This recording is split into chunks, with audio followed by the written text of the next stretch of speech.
Hey there, would you like a tour of our van? Well, come on in, I'll show you around.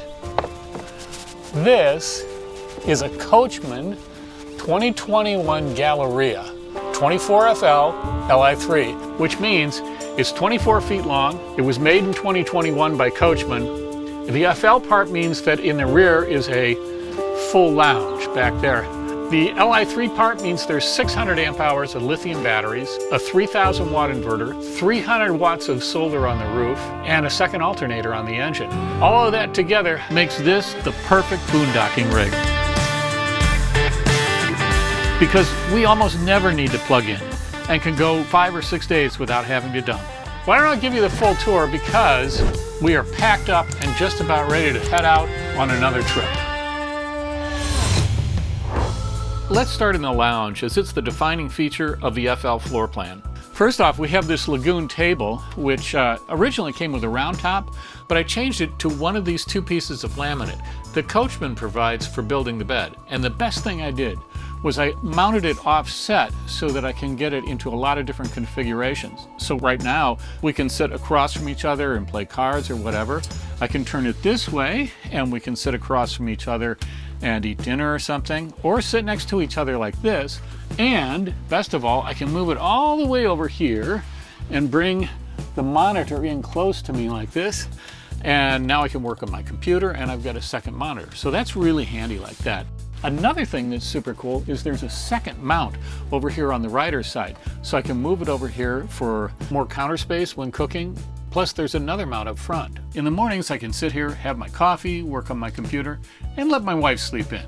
We also have a TV, which we use for movies, sports, and just keeping up with the news. We've tried several ways of getting TV, but what's worked the best is this 12-volt Roku stick paired with our Netgear 5G router. We use AT&T's prepaid service and get 100 gigs a month for $55. Of course, there are some places, especially out west, where there's no cell service at all. And that's when we use Starlink, which works great as long as you're not under heavy tree cover.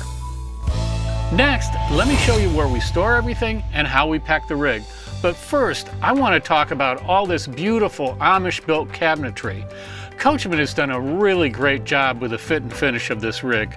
I love these nice curved lines, the motion sensing lights, and soft closed hinges. When you combine that with the high-tech Li3 system, wow, the Galleria is hard to beat. In the middle cabinet is where we store all our bedding. We start with a queen fitted sheet and then add this comforter. My wife had the duvet cover made from 2 flat sheets, and I think the tailor did a great job with some nice details. We got rid of the bolsters on the jump seats, which took up a lot of room, and replaced them with 2 of our own pillows. My wife Beverly found these great baby crib sheets at Target that fit the jump seat cushions perfectly. I'll leave a link for you in the description below. Overall, I'd say it takes less than 2 minutes to make up the bed. Now, I'm sure there are some people who are saying, man, having to make up the bed every day, what a pain that is. And I get that. But you know, all of RVing is a trade-off in one way or another. And in a small B van like this, what you're trading is space for accessibility. Access to all the national park campgrounds and never needing hookups. That's worth it to us. Now, Coachman does make a 24A model where you don't have to make up the bed every night. And there's a little desk up front, and you could put a Lagoon table up there and have a place to eat. But before we bought this rig, we rented a 24A for 12 days and did Glacier and Yellowstone and the Tetons. And then we bought a 24FL. So this works for us. I'll say this, if I were a solo camper, I'd buy a 24A in a heartbeat. But for us, with 2 people and a dog, and when you have a dog, you have to look at it as we have 3 campers in this rig, the 24FL works for us. Anyway, back to the tour. On the driver's side are all my clothes. We're going to be going out for 8 days on this trip, so there are less clothes than normal. And of course, it's as neat and tidy as it's ever going to get right now. But these dividers do help keep it a bit more organized. I'll leave a link for these in the descriptions below. We can typically fit about 2 weeks of clothes up here, but that really depends on the season and the weather. We carry these net bags with us for all our dirty laundry and stuff them under the sofa when they get full. On the other side are my wife's clothes, and she has about the same amount of stuff. Moving toward the front from there, this is our pantry where we keep our bread, snacks, cereal, and whatever else up there. Across from that, on the driver's side, is the media cabinet, where we store cables, connectors, hard drives, and stuff like that. Going forward from there is this half-height closet, which is really deep. I think it's 23 inches. So we store a lot of stuff in here. Our coffee pot, spare paper towels, in the back are some wine bottles, and of course, hanging clothes. To the right of that, at the top, is our dishwashing rack and kitchen stuff, like paper towels and napkins, and right below that is everything for eating outside at the picnic table.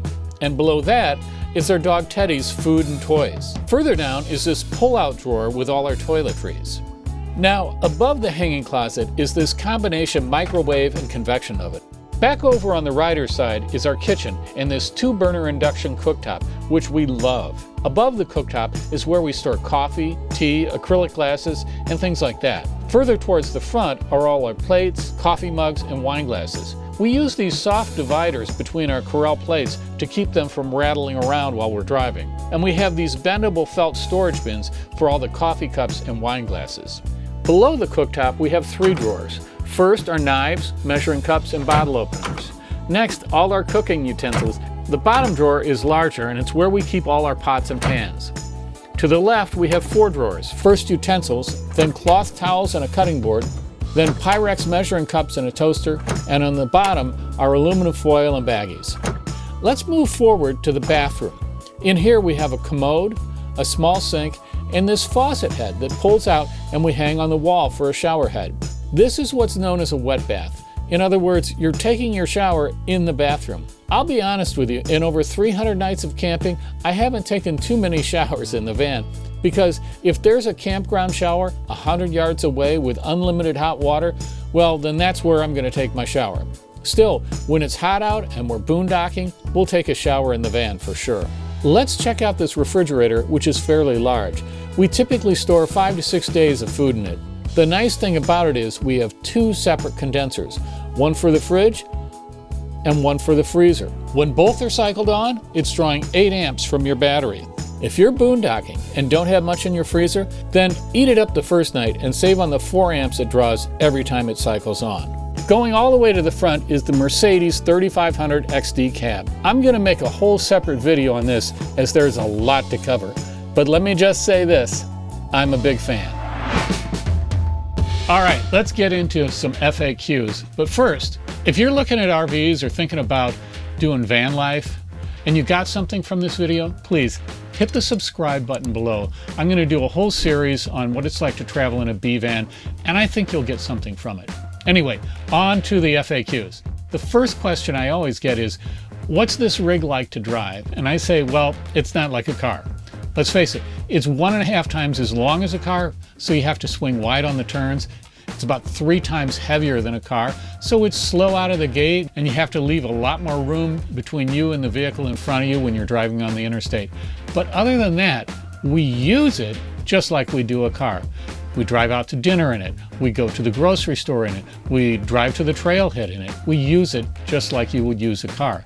And I'd say this, for me, it only took about 1,500 or 2,000 miles to get used to driving this. And at this point, I've driven in big cities like Chicago and Boston and Seattle, and I've driven on a whole lot of twisty, turny mountain roads, and I'm comfortable in all of those. Plus, I would say on the interstate, which, you do a fair amount of driving when you're going cross country on the interstate, the seats are super comfortable. I never cramp up in the seats. I love the adaptive cruise control. It's just a pleasure to drive. So for me, it's really one of the favorite vehicles I've owned. Part of that is that, you have your own food with you, you have your own bathroom with you. It's just a great way to travel. Okay, question 2. What kind of mileage do you get? Well, early on, I decided to start tracking our mileage. So I got this app called Gas Manager, which works great because not only does it track your mileage, it does your costs, and you can do it over a long period of time. And I'm happy to report that since 2022, we've driven almost 30,000 miles. Our MPG, highway and city, total average is 17.4, and our cost has been $7,850. But we've made hundreds of memories and had a lot of laughs, and that's all worth it to me. All right, last question. But before I get to answering this, If you've got a question, please just leave it in the comments below and I'll try and get to it in a future video. And who knows, maybe this will become a regular feature on the channel. But if what you're going to ask is what do we keep in the garage in the back of the rig, well, that is my next video. So for sure, I'll be getting to that one. Okay, here's what people ask. Where do you go? And because we live outside of Chicago, which is kind of in the middle of the country, I always tell them we've gone north, south, east, and west. Here's a map of our first season, and that's literally what we did. We did the Lake Michigan loop, we went to the east coast to Maine, south to the low country, and out west to Utah. Here's our second year, more of the same, kind of similar routes, but we just dug into it a bit deeper. Here's last year, 2023. We did one less trip, I think, but we did a long one for 2 months up to Canada and out to the West Coast. So we've literally gone everywhere and it's been a blast. Anyway, I hope you've enjoyed the tour and I also hope to see you out there on the road someday.